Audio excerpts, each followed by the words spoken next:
सबसे हिलमिल चालिए नदी नाव संजोग।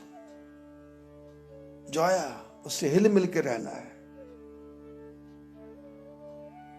आया, महापुरुषों ने कहा कि आव कहे सो ओलिया, बैठ कहे सो पीर, खान पान की बात जो पूछे तिसका नाम फकीर। फकीर कौन है? बोले आपके घर में कोई आया तो आप कहो आओ, बस इतना कह दिया तो वो ओलिया है। ओलिया मस्त, आव कहे सो ओलिया और बैठ कहे सो पीर। और आ गया तो उसको बोले बैठिए, बिठा दिया तो आप पीर हैं, आप महापुरुष हैं। आपने किसी आदमी को आने को बोला, बैठने को बोला और उसके बाद पानी का गिलास दे दिया, थोड़ा खाने को फल दे दिया, तो बोले ये क्या? बोले फकीर हैं। अपने घर का बांट दिया, फकीर। फाका खस्ती में रहे, पूरी मस्ती में रहे।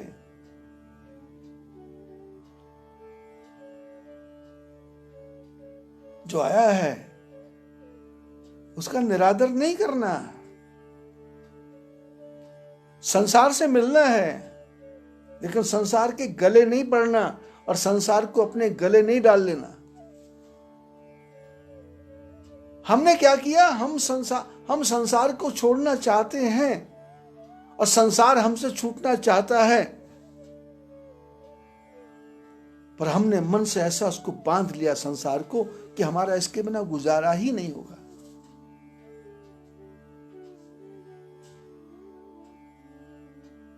हम गिनती कर रहे हैं, 10 मर गए, 50 मर गए, 100 मर गए।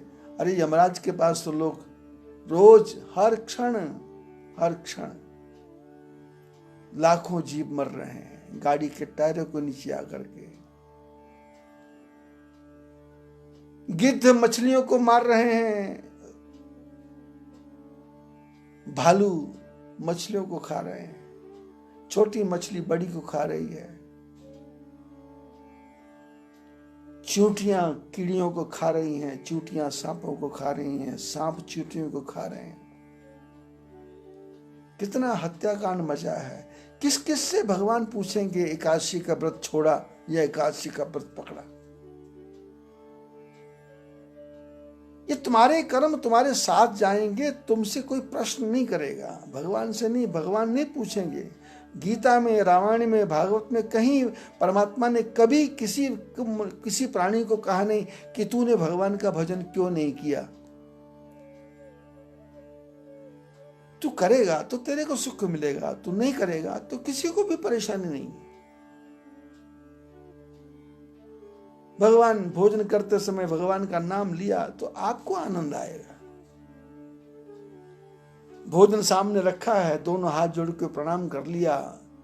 वो प्रणाम करने से थोड़ा मन को शांति मिलती है कि अन्न देवता सामने आए और इनके लिए मैं इतना भाग दौड़ कर रहा हूं कि प्रभु कृपा की, आपने मेरे को भोजन करने का समय ठीक समय पर दे दिया, आपका धन्यवाद। मैंने देखा है कई ब्राह्मण किसी के घर भोजन करने जाते हैं तो एक पूड़ी के 5 टुकड़े करके उस पर खीर भी रख देते हैं, चने भी रख देते हैं और पानी भी डाल देते हैं।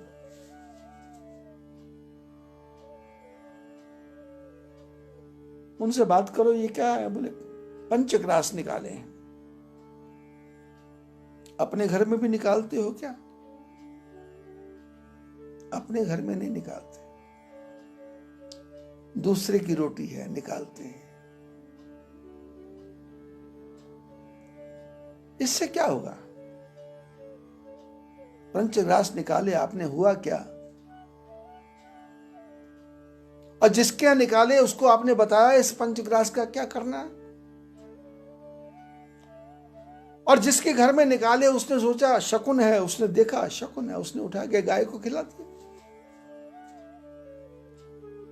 लेकिन पंचग्रास में तो गाय का हिस्सा भी था, सन्यासी का हिस्सा भी था, कुत्ते का हिस्सा भी था, कौवे का हिस्सा भी था, चींटियों का हिस्सा भी था। और हमने कहाँ हिस्सा किया। हमारे को तो जब से सनातन धर्म में हम जब से पैदा होते हैं उसके बाद से ही हमको सिखाया जाता है। हमारे सनातन धर्म के चूल्हों में, सबके चूल्हों में जब भोजन बनता है तो रोटी बनाते समय पहला पेड़ा निकाल करके माताएं पेड़ा पेड़ा निकाल के थोड़ा सा आटा निकाल के आटे के पीछे लगा देती हैं। अब किसी महिला से पूछो ये क्यों लगाया तो उसको मालूम नहीं है। उसने सास को देखा, उसने अपनी ननद को देखा, उसने अपनी भौजाई को देखा, उसने अपनी भाभी को देखा, उसने अपनी मां को देखा, तो इसने किया। लेकिन क्यों किया, किस लिए किया, क्यों करते हैं, ये मालूम ही नहीं है।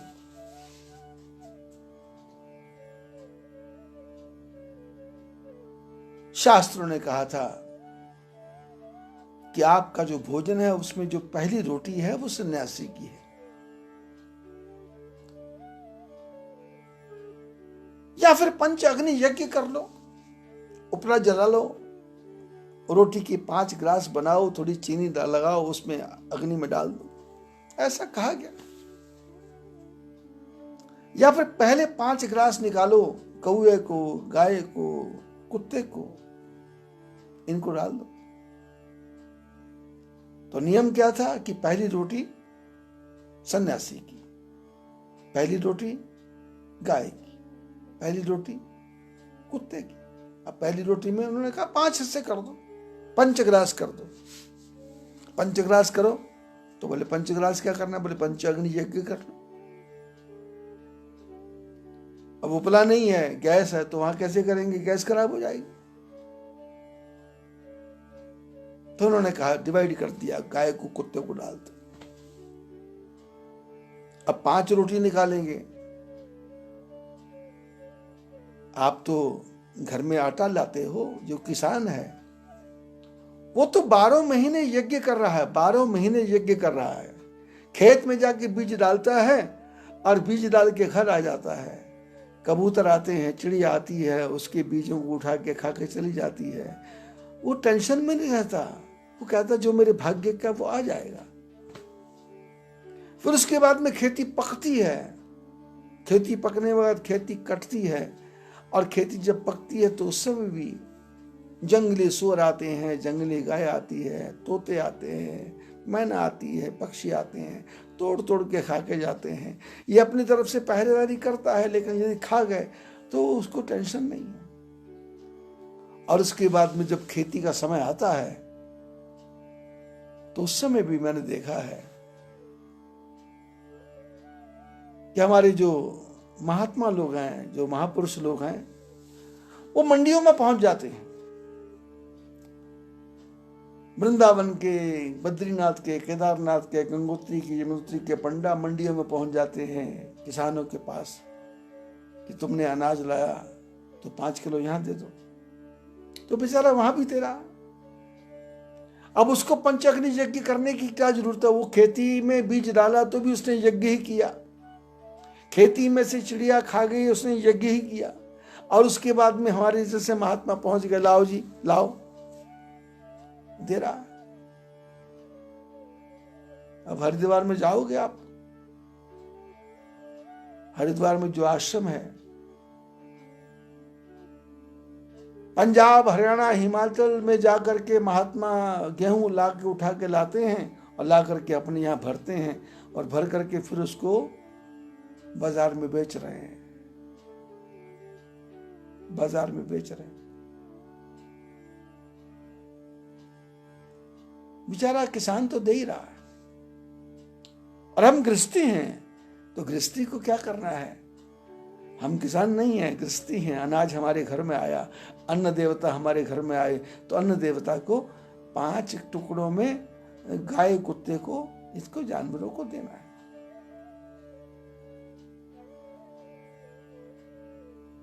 लेकिन हम ब्राह्मणों का क्या था, हमारे ब्राह्मणों का, महात्माओं का क्या धर्म है, समझाना गृहस्थी को कि ये रोटी जो आटा शुरू में आटा जब आटा गूंदने के बाद में रोटी बनाना शुरू किया तो उसमें पेड़ा निकाल के पीछे क्यों लगाया?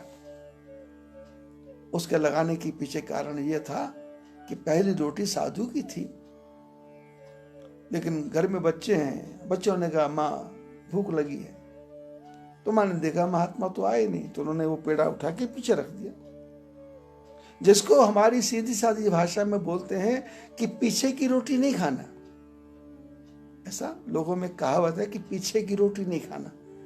ये पीछे की रोटी नहीं थी, ये आगे की रोटी थी, पर माँ ने आगे की रोटी को पीछे लगा दिया था, तो इसलिए आगे को पीछे कर दिया। तो उसने कहा पीछे की रोटी, मैंने पहली रोटी भी साधु की थी तो उसको उठाया पीछे लगा दिया। तो बोले पीछे की रोटी नहीं खाना। बोले पीछे की रोटी खाने से क्या होगा?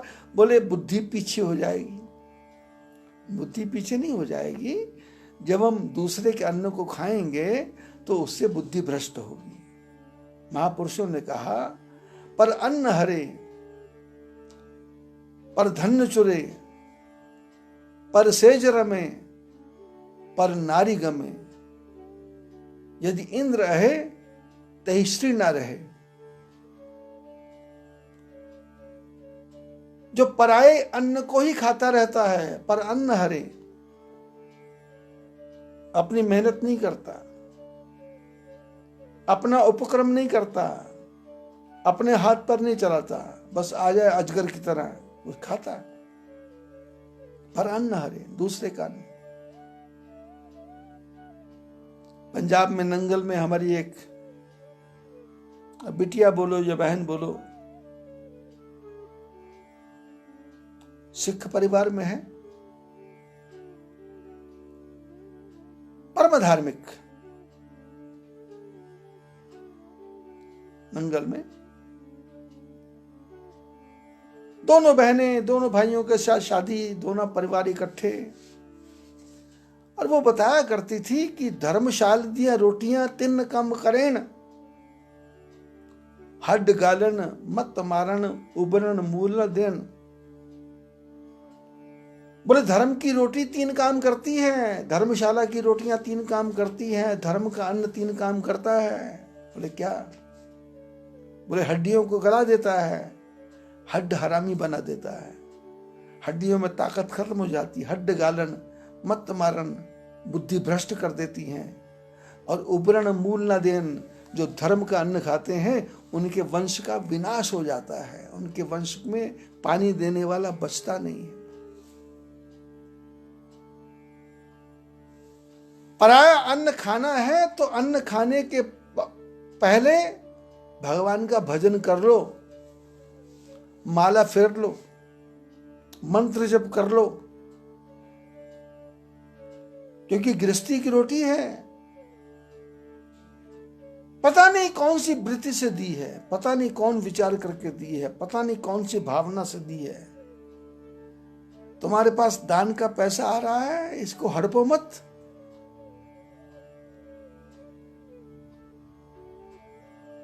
हम ब्राह्मण हैं तो हमको अधिकार है। अरे तुमको अधिकार नहीं है, तुमको गायत्री मंत्र का जप करना है, तुमको गुरु मंत्र का जप करना है, तुमको नमः शिवाय मंत्र का जप करना है। तुमने जो संकल्प लिया है उस संकल्प के अनुसार उस यजमान की काम को पूरा करोगे तो तुम्हारे परिवार में सब शांति रहेगी। मैं सन्यासी बन गया तो इसका अर्थ नहीं कि मेरे को सबको खाने का अधिकार मिल गया। ब्राह्मण के परिवार में पैदा हो गया तो इसका अर्थ नहीं है कि मेरे को सब कुछ, मैं अग्नि हूं सब भस्म कर दूंगा। ना ना ना, अग्नि की भी एक लिमिट है। उसके अंदर ज्यादा हवन सामग्री डालोगे तो उसमें से धुआं निकलेगा, और अग्नि प्रज्वलित नहीं होगी तो धुएं से आंखों में जलन होगी, अग्नि कुंड के पास बैठने का मन नहीं करेगा। उतनी ही हवन सामग्री डालना है जितनी अग्नि प्रज्वलित रहे, जलती रहेगी अग्नि, यज्ञ चलता रहेगा, सुगंधी फैलती रहेगी और आंखों में जलन नहीं होगी। ऐसे ही दूसरे का अन्न क्या है? आपने कहा मैं तुम्हारी पूजा करवाऊंगा और तुमने पूजा नहीं करवाई, तो फिर जिसने दिया उसने तो दे दिया, पर तुमने नहीं करवाया तो दंड कौन भोगेगा? तुम भोगोगे, तुम भोगोगे। तुम्हारे बेटे नहीं भोगेंगे, तुम्हारी पत्नी भी नहीं भोगेगी, तुम्हारा भाई भी नहीं भोगेगा। इसलिए पर अन्न हरे, दूसरे के अन्न को हरना नहीं है। यदि किसी ने एक रोटी खिलाई है तो फिर 11 बार मंत्र का जप कर लो, एक माला फेर लो और भगवान से प्रार्थना करो, प्रभु इसके अन्न से मेरा शरीर चला है, मैंने भगवान का भजन किया, इसके परिवार में शांति रहे। गायत्री मंत्र का जप करो। लेकिन हमने क्या किया? काल सर्प योग के नाम पे पैसा लिया, महामृत्युंजय के नाम पे पैसा लिया, गायत्री मंत्र के नाम पे पैसा लिया और दुनिया भर के पूजाओं के नाम पे लोगों से, जमानों से पैसा ऐंठते रहे और परिणाम क्या हुआ कि उसका दंड कौन भोगेगा? जो पर अन्न हरे, जो दूसरे के अन्न का हरण करता है। कोई श्रद्धा के साथ भोजन कराए वो अलग बात है, पर आप उससे छल कपट प्रपंच करके उसके पैसे को खींचोगे तो उसका दंड आपको भोगना है। पर अन्न हरे, पर धन चोरे, दूसरे के धन को चुराता है। और पर सेज रमे, दूसरे के बिस्तरों पर जाके सोता है। और पर नारी गमे, दूसरे की पत्नियों के साथ रहता है। बोले इंद्र है, यदि वो इंद्र भी होगा तो उसकी भी श्री खत्म हो जाएगी, उसकी भी लक्ष्मी खत्म हो जाएगी। लक्ष्मीश्च पत्न्या बहु रात्रे पार्श्वे नक्षत्राणि रूपमश्विनो व्याप्तम। परमात्मा की पत्नी का नाम लक्ष्मी है। यदि लक्ष्मी को चाहते हो तो दूसरे के अन्न की तरफ देखना नहीं, दूसरे के धन की तरफ देखना नहीं। पर अन्न हरे, पर धन चुरे। तो पहली रोटी किसकी है? महात्मा की। अगर आपको हमारा कंटेंट पसंद आया हो तो वीडियो को लाइक करें, ज़्यादा से ज़्यादा शेयर करें और हमारे चैनल को सब्सक्राइब करें।